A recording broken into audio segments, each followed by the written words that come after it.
Assalamualaikum warahmatullahi wabarakatuh. Apa kabar kalian semua? Semoga selalu dalam keadaan sehat ya. Dan jangan lupa tetap semangat untuk belajar. Kembali lagi bersama saya Nada Oktaviani. Di pertemuan kita yang sebelumnya atau di video yang sebelumnya, kita sudah belajar tentang materi teks ceramah. Kita sudah mempelajari beberapa hal seperti pengertian, struktur, unsur-unsur teks ceramah, bahkan kaidah dari kebahasaan teks ceramah. Kali ini saya akan menjelaskan lebih detail salah satu dari kaidah kebahasaan teks ceramah, yaitu tentang kalimat majemuk. Untuk di video sebelumnya saya sudah sedikit menjelaskan hubungan-hubungan dalam kalimat majemuk bertingkat seperti hubungan sebab akibat, hubungan dengan cara, dan lain sebagainya. Untuk kali ini saya akan lebih menjelaskan tentang jenis kalimat majemuk. Nah, apa saja jenis-jenis kalimat majemuk? Yuk simak penjelasannya. Lalu, apa pengertian dari kalimat majemuk? Apakah sudah ada yang mengetahui ataukah pernah mendengarnya? Jadi, kalimat majemuk merupakan kalimat yang tersusun atas dua atau lebih klausa yang dihubungkan oleh kata hubung atau konjungsi. Nah, adakah yang sudah paham atau tahu apa itu klausa? Lalu, apakah frasa dan klausa merupakan sesuatu yang sama? Tentu saja bukan ya. Frasa dan klausa memiliki perbedaan. Walaupun di dalam pengertiannya frasa merupakan gabungan dua kata atau lebih yang memiliki makna. Nah, keduanya merupakan sama-sama gabungan dua kata atau lebih, tetapi pada frasa itu memiliki contoh seperti misalnya mawar merah. Mawar merah tidak memiliki subjek atau bahkan predikat. Nah, tetapi mawar merah itu memiliki makna bahwa mawar merah merupakan bunga yang berwarna merah. Nah, itulah cara membedakan antara frasa dan klausa. Contoh lagi, misalnya kereta api. Kereta api merupakan dua gabungan kata ya. Nah, tetapi kereta api tidak memiliki hubungan dengan subjek maupun predikat, tetapi memiliki makna, yaitu merupakan alat transportasi darat. Nah, begitulah cara membedakan antara klausa dan frasa. Nah, kita sudah memahami pengertian dari kalimat majemuk, bahkan kita sudah bisa membedakan antara frasa dan klausa. Sekarang kita akan masuk ke dalam jenis-jenis kalimat majemuk yang terbagi menjadi dua. Yang pertama yaitu kalimat hubungan koordinatif, dan yang kedua yaitu kalimat hubungan subordinatif. Lalu apa pengertian dari keduanya?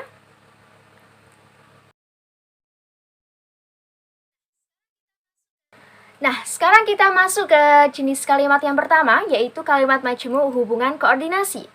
Koordinasi merupakan gabungan dua klausa atau lebih yang masing-masing mempunyai kedudukan yang setara dalam struktur konstituen kalimat. Nah, berikut contoh kalimatnya. Pengurus Dharma wanita mengunjungi panti asuhan dan mereka memberi penghuninya hadiah. Kata dan itu memberikan tanda bahwa kalimat tersebut merupakan kalimat majemuk koordinasi atau setara. Karena kata dan itu merupakan menghubungkan klausa pertama dan klausa kedua yang memiliki kedudukan setara.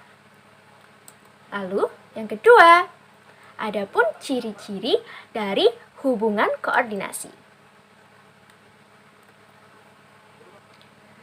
Yang pertama, hubungan koordinasi menggabungkan dua klausa atau lebih. Seperti tadi, di dalam contoh kalimat, itu merupakan salah satu ciri dari hubungan koordinasi, yaitu menghubungkan dua klausa atau lebih yang setara dengan kata hubung seperti dan. Nah, yang kedua, pada umumnya posisi klausa yang diawali oleh koordinator dan atau bahkan tetapi itu tidak dapat diubah.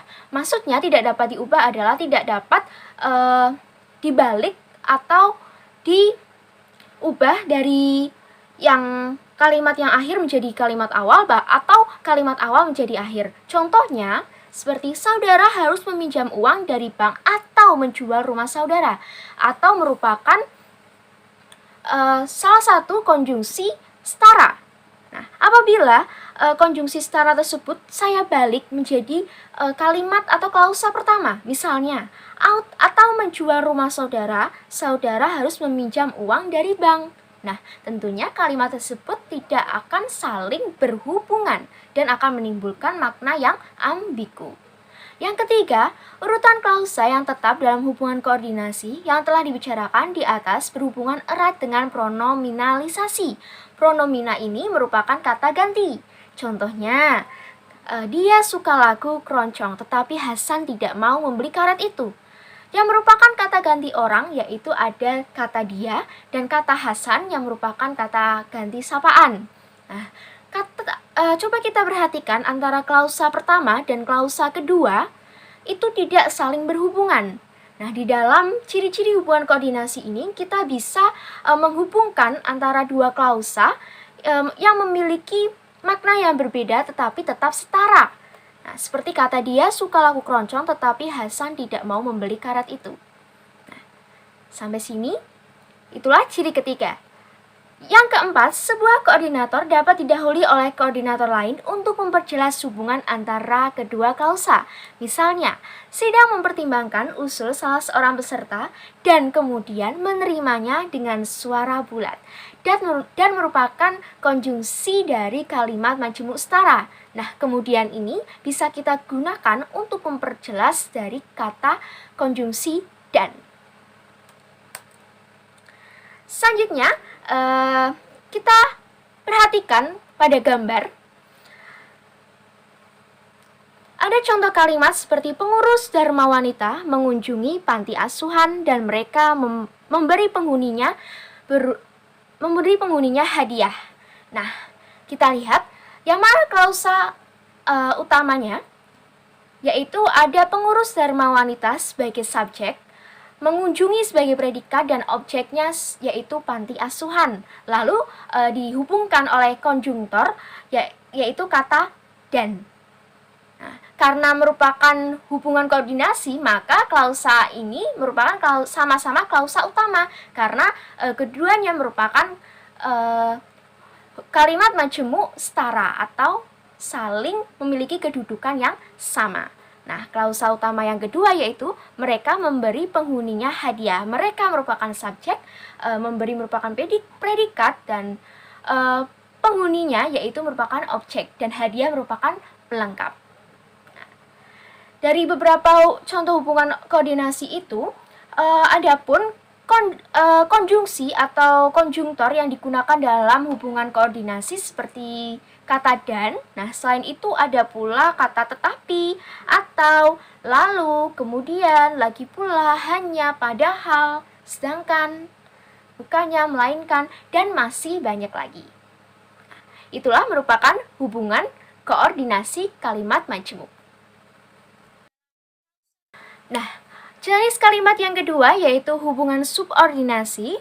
Hubungan subordinasi merupakan gabungan dua kata atau dua klausa atau lebih sehingga terbukti bahwa kalimat majemuk yang salah satu klausanya merupakan bagian dari klausa lain. Jadi, dengan kata lain di dalam kalimat majemuk itu disusun melalui cara yang subordinatif, yaitu terdapat klausa yang berfungsi sebagai konstituen dari klausa yang lain.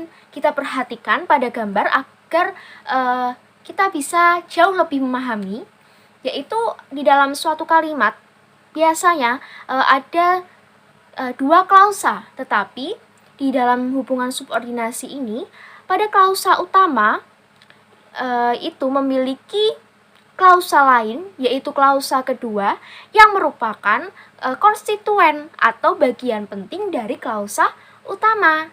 Nah, jadi sederhananya di dalam klausa utama itu terdapat klausa lain ya untuk yang merupakan salah satu bagian penting dari klausa utama itu. Nah, adapun ciri-ciri dari hubungan subordinasi, yang pertama, maaf ini agak lelet ya. Yang pertama, Subordinasi menghubungkan dua klausa yang salah satu diantaranya merupakan bagian dari klausa yang lain. Kita lihat contoh kalimatnya. Ketua partai itu tetap menyatakan kebanggaannya karena ternyata partainya masih dapat meraih hampir 14 juta suara pemilih setelah suara itu dihitung hilang. Nah, kita lihat mana yang merupakan klausa pertama, yaitu ada ketua partai itu tetap menyatakan kebanggaannya. Lalu dihubungkan oleh konjungsi subordinasi, yaitu kata karena. Nah, klausa keduanya, ternyata partainya masih dapat meraih hampir 14 juta suara pemilih setelah suara itu dihitung hilang. Nah, klausa yang kedua itulah menjadi konstituen atau bagian penting yang menjelaskan dari klausa utama. Yang kedua, ciri kedua, pada umumnya posisi klausa yang diawali oleh konjungsi subordinator dapat berubah. Misalnya, para pejuang itu pantang menyerah selama hayat di kandung badan. Nah, kita ubah. Misalnya, selama hayat di kandung badan, para pejuang itu pantang menyerah. Jadi, di dalam kalimat subordinasi itu antara klausa satu dengan klausa lainnya bisa diubah. Misalnya dari klausa kedua itu bisa jadikan yang pertama, dan sebaliknya klausa pertama dapat jadikan yang kedua. Berbeda dengan konjungsi atau hubungan koordinatif yang yaitu berhubungan dengan kedudukan yang sama atau setara, itu tidak dapat diubah posisi klausanya. Sedangkan subordinasi itu bisa diubah posisi klausanya. Yang ketiga, hubungan subordinatif memungkinkan adanya acuan kataforis. Nah, acuan kataforis ini merupakan acuan ya yang memiliki hubungan dengan kalimat di belakangnya. Misalnya, walaupun dia suka lagu keroncong, Hasan tidak mau membeli kaset itu. Kata dia itu menunjuk kepada Hasan, dan Hasan itu menunjuk kepada kata dia. Nah, itulah yang disebut dengan acuan kataforis. Seperti perbedaannya di hubungan koordinasi, itu dapat menggabungkan antara dua klausa yang setara tetapi memiliki makna yang berbeda. Tapi untuk di hubungan subordinasi itu tidak bisa, itu harus yaitu memiliki hubungan ya antara dia, kata dia dan kata Hasan. Nah, itulah perbedaannya. Selanjutnya kita lihat pada contoh kalimatnya. Orang tua itu mengatakan bahwa anak gadisnya mencintai pemuda itu sepenuh hati. Mari kita lihat sama-sama di dalam gambar. Itu merupakan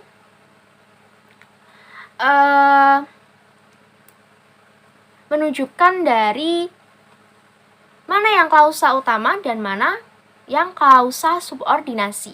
Kita lihat.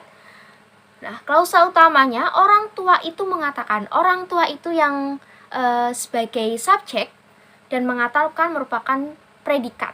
Nah, lalu dihubungkan oleh konjungsi subordinasi yaitu kata bahwa. Nah, klausa kedua atau klausa lainnya yaitu anak gadisnya mencintai pemuda itu sepenuh hati. Nah, anak gadisnya merupakan subjek, mencintai merupakan predikat, pemuda itu merupakan objek, dan sepenuh hati merupakan keterangan.